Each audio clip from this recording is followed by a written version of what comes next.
स्वागत है आप सभी का सीजीपीएससी संकल्प पे। ये हमारी इन्वायरमेंट का पार्ट 2 है। इससे पहले हम एक पार्ट और लेके आए हैं। अगर आपने उसे नहीं देखा तो ऊपर आई बटन पे उसका लिंक मिल रहा होगा, आप उसे वहां से जाके देख सकते हैं। हम सीजीपीएससी की तैयारी कर रहे हैं और 50 दिन की जो अपनी स्ट्रेटेजी है उसे फॉलो कर रहे हैं। उसके तहत ये इन्वायरमेंट का पार्ट है। अगर आपने अभी भी वो 50 दिन वाली स्ट्रेटेजी नहीं देखी तो उसका लिंक भी मैं ऊपर आई बटन पे दे दे रहा हूँ, आप उसे वहां से जाके देख सकते हैं। चलिए तो शुरू करते हैं। आज का जो हमारा टॉपिक है वो है इकोसिस्टम। इकोसिस्टम ये आपके लिए इंपॉर्टेंट है। अब एनवायरनमेंट में इकोसिस्टम से एक क्वेश्चन बनता है, जो सबसे प्रमुख क्वेश्चन है और सबसे प्रचलित क्वेश्चन है, वो क्या है? ये एजी टेंसले वो व्यक्ति है जिन्होंने इकोसिस्टम शब्द की रचना की है या दिया है जिन्होंने। ठीक है, तो पहला क्वेश्चन आपका यहीं से बन जाता है, तो इसे स्टार मार्क बना लीजिएगा। आगे चलते हैं। सबसे पहले हम लोग समझ लेते हैं कि इकोसिस्टम होता क्या है। इकोसिस्टम देखिए क्या होता है कि आपके प्लांट भी हैं, प्लांट्स हैं, एनिमल हैं, इसके अलावा जो है ह्यूमंस भी हैं और बहुत सारे अजीब चीजें भी हैं। ये जब सब सारे लोग जो रहते हैं एक दूसरे के ऊपर निर्भर होकर एक जगह पे रहते हैं तो उसे हम लोग इकोसिस्टम कहते हैं। ठीक है, अगर एक डेफिनेशन पे है तो देखिए क्या हो जाता है। समुदाय के जीवों की रचना, कार्य व उनके वातावरण के पारस्परिक संबंधों को पारिस्थितिक तंत्र कहते हैं। ठीक है, इनका मतलब सेम हो जाएगा। बस इकोसिस्टम देखिए बहुत सारे प्रकार के इकोसिस्टम होता है। एक होता है आपका फॉरेस्ट इकोसिस्टम, फिर होगा आपका ओशियन इकोसिस्टम, आपका हो जाता है डेजर्ट इकोसिस्टम। ठीक है, बहुत सारे टाइप के इकोसिस्टम होते हैं, पारिस्थितिक तंत्र होते हैं। तो फॉरेस्ट में जो रहेंगे आपके पेड़ पौधे भी आ जाएंगे, एनिमल्स भी आ जाएंगे, फॉरेस्ट से लगा हुआ अगर ह्यूमन रह रहे हैं तो वो भी आ जाएंगे, तो वो वहां का पूरा एक इकोसिस्टम तैयार हो जाएगा। ठीक है, सिस्टम मतलब तंत्र, समझ रहे हैं? यही होता है आपका इकोसिस्टम का मतलब। यहां से जो सबसे इंपॉर्टेंट क्वेश्चन हुआ है एजी टेंसले वाला, तो इस क्वेश्चन को याद रखिएगा, इससे क्वेश्चन पूछा गया है और आने वाले समय में चांसेस भी है कि इससे क्वेश्चन आए। अगला जो आ जाता है आपका आ जाता है वो है जीव घटक। ठीक है, बायोटिक कंपोनेंट जैसे इंग्लिश में बोला जाता है। देखिए पारिस्थितिकी तंत्र के 3 जैविक घटक होते हैं, आपने इसे जरूर पढ़ा होगा। सबसे पहला जो रहता है जिसे बोलते हैं प्रोड्यूसर, जो उत्पाद करता है। दूसरा होता है कंज्यूमर, जो उपभोक्ता रहता है। और तीसरा भी होता है, ठीक है, तीसरा रहता है आपका डिकम्पोजर, जिसे कहते हैं हम लोग अपघटनकर्ता। तो एक एक करके देखते हैं इन्हें क्या होता है और इससे क्वेश्चन कैसे बनते हैं। पारिस्थितिकी तंत्र के जीवीय घटक 3 प्रकार के होते हैं। सबसे पहला है आपका उत्पादक। उत्पादक के अंदर कौन आएगा? जो अपना खाना स्वयं बनाते हैं। इसमें कौन आएंगे? सभी हरे पौधे जो अपना भोजन सूर्य के प्रकाश से बनाते हैं। प्रोड्यूसर हो गए, मतलब प्रोड्यूस कर रहे हैं, खाना प्रोड्यूस कर रहे हैं। उपभोक्ता जो उस सारी चीजों का उपभोग कर रहे हैं। अब देखिए उपभोग 3 टाइप के हो जाते हैं। ठीक है, उपभोग जो रहेंगे आपके 3 श्रेणी के हो जाएंगे। यहाँ पे 4 श्रेणी लिखा गया है, इसे काट लीजिएगा, उतार रहे हैं पूरा तो। उच्च मांसाहारी श्रेणी, इसे काट दीजिएगा। उपभोक्ता देखते हैं, सभी उपभोक्ता में परपोषी गुण पाए जाते हैं। इनके अंतर्गत वह जीवधारी आते हैं जो अपना भोजन प्राथमिक उत्पादकों से प्राप्त करते हैं, अतः यह शाकाहारी होते हैं। गाय, हिरन, बकरी, खरगोश, टिड्डा, चूहा आदि। अब देखिए श्रेणी के उपभोक्ता होते हैं। सबसे प्रथम श्रेणी के उपभोक्ता कौन हो जाएंगे? जो हरे पौधे खाते हैं, अपना भोजन प्राप्त करते हैं, ये शाकाहारी होते हैं। कौन कौन आएंगे? गाय, हिरन, बकरी, खरगोश, टिड्डा, चूहा, ये सारे। अब द्वितीय श्रेणी के आइए। द्वितीय श्रेणी के कौन हो जाएंगे? जो प्रथम श्रेणी वाले को खाएंगे। ठीक है, जैसे टिड्डे को मेढक खा जाएगा, शाकाहारी मछली को मांसाहारी मछली खा जाएगी, चूहे को बिल्ली खा जाएगा, हिरण को भेड़िया खा जाएगा। इस टाइप से जो आएंगे वो आएंगे आपके द्वितीय श्रेणी के उपभोक्ता। उसके बाद आ जाते हैं तृतीय श्रेणी के उपभोक्ता, जो ऊपर वाला जो है बी नंबर वाला, उसे खाते हैं और इन्हें कोई नहीं खा सकता। सबसे बड़े मांसाहारी यही रहते हैं। ठीक है, अब कौन इसमें? मैन आ जाते हैं, या बड़े जानवर ले लीजिए जैसे लॉयन हो गया, टाइगर हो गया, ये सारे लोग आ जाते हैं इसमें। ठीक, उसके बाद जो आते हैं आपके चौथे को तो मैंने आपको कटवा दिया है। अपघटनकर्ता, अपघटनकर्ता क्या होते हैं? वो ये जीवित घटक है जो उत्पादक तथा उपभोक्ताओं की मृत्यु के पश्चात उनके शरीर का अपघटन करके अपना भोजन तथा ऊर्जा प्राप्त करते हैं। इसके अंतर्गत मृतोपजीवी कवक एवं जीवाणु आते हैं। ठीक है, देखिए इन्हें क्या कहा जाता है? ये पृथ्वी को साफ करने वाले इन्हें कहा जाता है। क्यों? क्योंकि जितने लोग हैं वो उनको अपघटन कर रहे हैं, डिकम्पोज कर रहे हैं, और इसलिए इसे स्कैवेंजर्स भी कहा जाता है। मतलब प्रकृति का मेहतर, ये मोस्ट इंपॉर्टेंट पॉइंट है, इसे ध्यान रखिएगा। चलिए एक बार रिवाइज कर लेते हैं।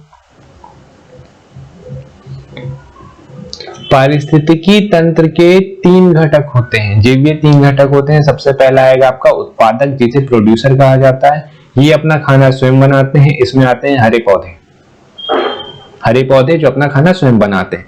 दूसरा आ जाता है उपभोक्ता। अब उपभोक्ता हो जाते हैं आपके 3 टाइप के। पहला प्रथम श्रेणी के उपभोक्ता। प्रथम श्रेणी के उपभोक्ता वो उपभोक्ता है जो ग्रीन प्लांट्स को खाएंगे। द्वितीय श्रेणी के उपभोक्ता वो उपभोक्ता है जो प्रथम श्रेणी के उपभोक्ताओं को खाएंगे। तृतीय श्रेणी के उपभोक्ता वो उपभोक्ता है जो आपका द्वितीय श्रेणी के उपभोक्ताओं को खाएंगे। हो सके तो प्रथम श्रेणी के उपभोक्ताओं को भी हम लोग खाएंगे। ठीक है, तो इसमें जो बड़े जानवर आ जाते हैं और साथ में आपके इंसान आ जाते हैं।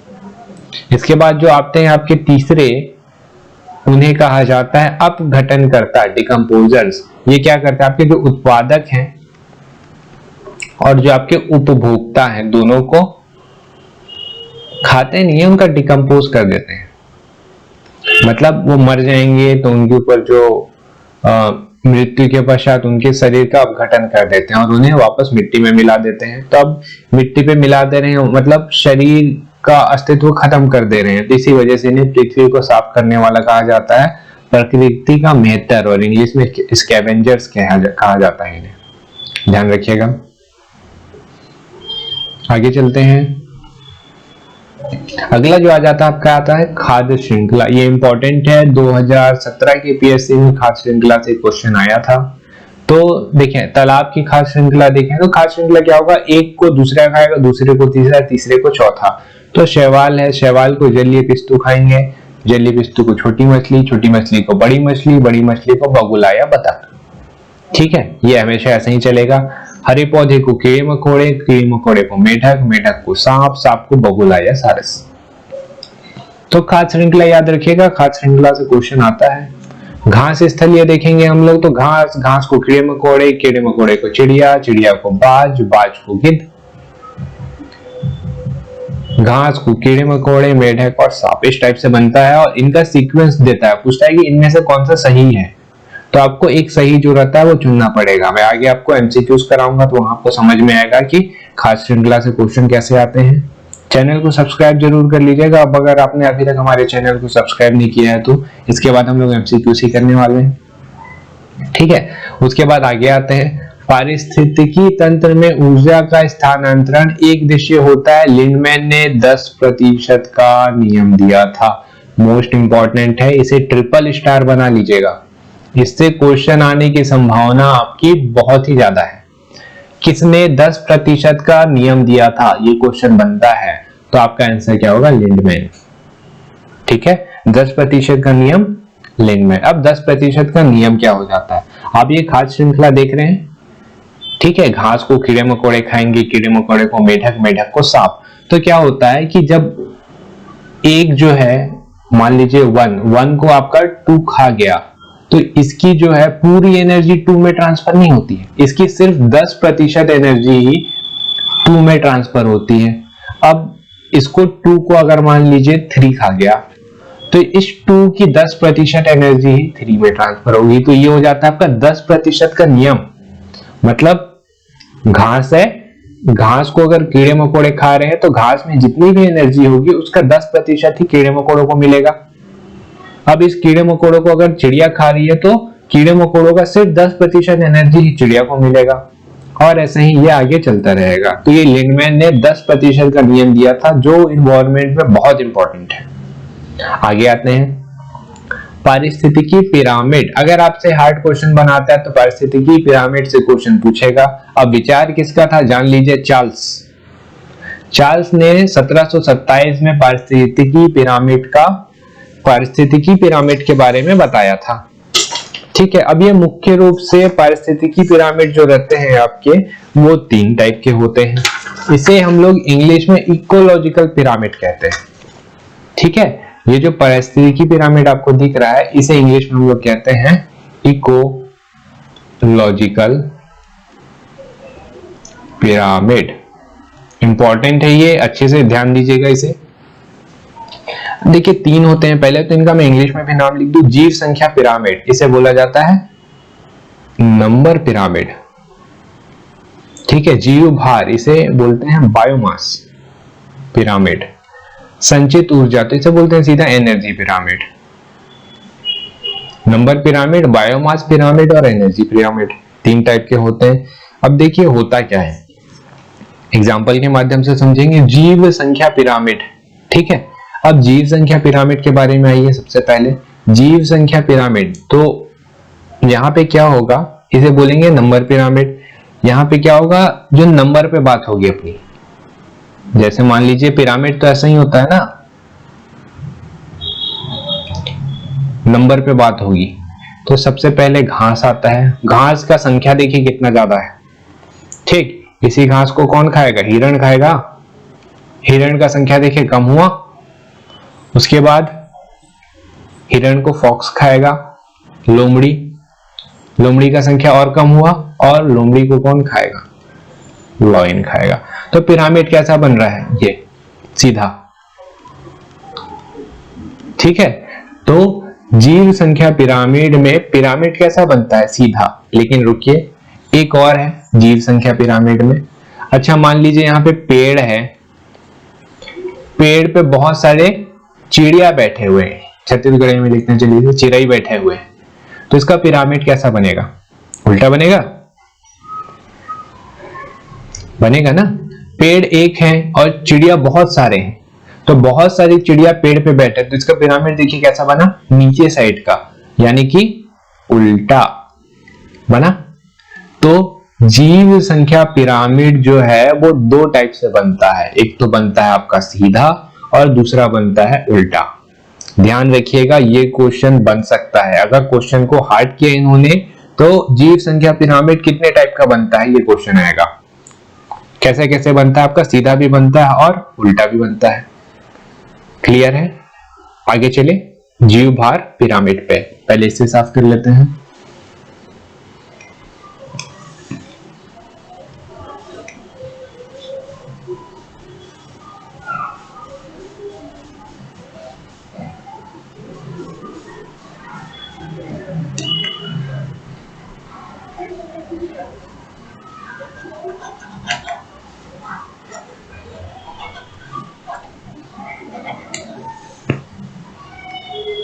इसके बाद हम लोग देखने वाले हैं जीव भार पिरामिड। भार मतलब समझ रहे हैं, वजन। अब वजन के हिसाब से देख लेते हैं पिरामिड कैसा बनेगा आपका। चलिए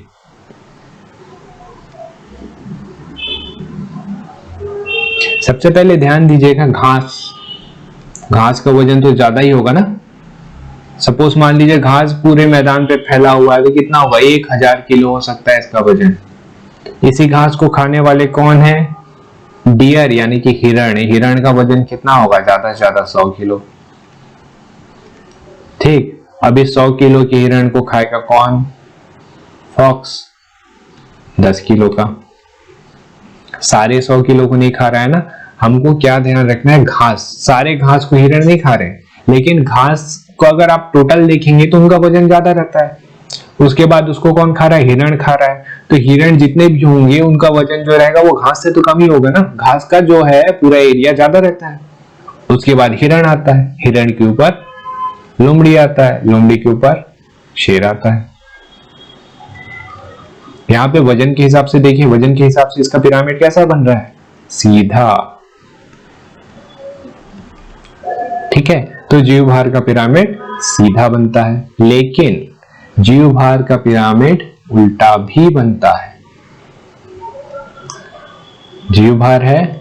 अब इसे हम लोग यहाँ पे मान लीजिए, चलिए ये बड़ी मछली है, इसका वजन सबसे ज्यादा। बड़ी मछली किसके ऊपर निर्भर है? छोटी मछली के ऊपर। ठीक, छोटी मछली किसके ऊपर है? जो पानी में घास होते हैं और शैवाल होते हैं उनके ऊपर।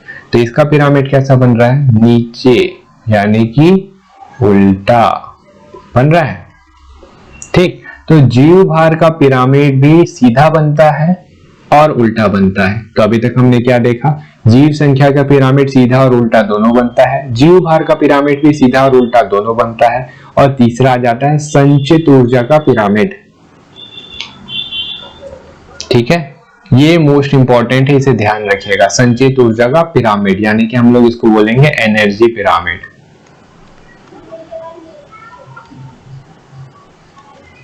एनर्जी पिरामिड, और एनर्जी का पिरामिड हमेशा सीधा बनता है।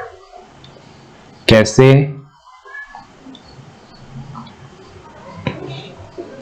कोई जानवर है जिसके पास 100% एनर्जी है, अगर उसको दूसरे ने खा लिया तो इसका 10% हिस्सा ही मिलेगा ना इसको।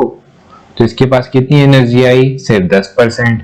इसको तीसरे ने खा लिया तो 10 का 10% यानी कि 1% एनर्जी इसके पास ट्रांसफर हुआ। इसको चौथे ने खा लिया तो 0.1% की एनर्जी ट्रांसफर हुई। तो कैसा जा रहा है ये? सीधा। ठीक है, तो एनर्जी का पिरामिड हमेशा और हमेशा सीधा बनता है, ये आपका अपवाद है, इसे ध्यान रखिएगा। अगर पारिस्थितिक पिरामिड से क्वेश्चन आता है तो 3 टाइप के होते हैं। पहला होता है नंबर पिरामिड, दूसरा होता है बायोमास यानी कि भार का पिरामिड, और तीसरा होता है एनर्जी का पिरामिड। पहला आ जाएगा नंबर वाला, जिसमें 2 टाइप के पिरामिड बनते हैं, सीधा और उल्टा। बायोमास 2 टाइप की पिरामिड, सीधा और उल्टा। एनर्जी सिर्फ 1 टाइप का पिरामिड, वो भी सीधा। ध्यान रखिएगा इसे। ठीक है, आप यहां से पॉज करके चाहें तो इसे पढ़ सकते हैं, वही सारी चीजें लिखी हुई है। एक चीज ध्यान रखिएगा, एनर्जी की पिरामिड में 10% ऊर्जा ही एक जगह से दूसरी जगह ट्रांसफर होती है, मतलब 90% ऊर्जा जो रहती है उसका उपभोग हो जाता है। ये तो सिंपल सा है, इसे ध्यान रखिएगा, लेकिन इससे एमसीक्यूज बनते हैं। आगे आते हैं, कुछ इंपॉर्टेंट पॉइंट है। स्थलीय परितंत्र में सबसे बड़ा परितंत्र कौन सा है? वन। ठीक है, सबसे बड़ा और स्थायी परितंत्र महासागर। घरों में साज सज्जा सामग्री में रखे गए कृत्रिम परितंत्र को कहते हैं एक्वेरियम। ये 3 पॉइंट है और तीनों पॉइंट इंपॉर्टेंट है, इन्हें ध्यान रखिएगा। ठीक है, आज की वीडियो में हम लोग यहीं तक करते हैं, फिर अब आने वाले वीडियो में हम लोग देखेंगे बायोडाइवर्सिटी यानी कि जैव विविधता। तो अगर आपने अभी तक हमारे चैनल को सब्सक्राइब नहीं किया है तो सब्सक्राइब करिए, इसे बेल आइकन को भी दबाइएगा ताकि हमारी वीडियो की अपडेट आपसे मिस ना हो। इसके अलावा आपको वीडियो पसंद आया है तो इसे लाइक करिए, कमेंट करिए, अपने दोस्तों के साथ शेयर करिए। अगर आपको कुछ सुझाव देना है तो हमें कमेंट करके बताइए। ठीक है, हम और इसी टाइप के क्वालिटी कंटेंट लाते रहेंगे, हमारे चैनल के साथ बने रहिएगा। मैं ये जब खत्म हो जाएगा इसके बाद मैं आपको ऑनलाइन मॉक भी कराने वाला हूँ, तो चैनल के साथ बने रहिएगा।